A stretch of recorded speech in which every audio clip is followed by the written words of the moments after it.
pourquoi tu as commencé à faire du sumo? Mais j'ai vu un reportage de Radio-Canada, il y a un an, sur un club de sumo à Vancouver. Puis là, j'ai dit, c'était extraordinaire. Parce que pour la diversité des corps, pour l'espèce d'accessibilité, puis c'était comme quand même underground, mais un peu comme amusant, là, Ouais. comme corps. J'ai dit, il faut que j'essaye ça. Puis là, quand je dis, il y en a-tu à Montréal? Puis là, j'ai vu qu'il y avait Sumo Montréal. Puis là, j'ai dit, ah, c'est à côté de chez nous, le vendredi. Je dis, j'essaye.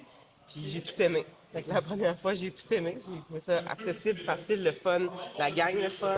Fait que j'ai eu envie de continuer puis de progresser. Je remarque qu'il n'y a pas beaucoup de filles, puis en plus au Japon, de ce que je comprends, il n'y en a pas vraiment, surtout pro. Là. Est-ce que tu trouves ça difficile dans une des seules filles? Est-ce que les gars, tu sais, pour une femme qui voudrait rentrer, est-ce que ça se sentirait bienvenu? Qu'est-ce que tu as Vraiment suggéré? beaucoup, vraiment beaucoup. C'est vraiment accessible, puis c'est pour tout le monde, puis à tout niveau, là, puis tout corps, puis tout.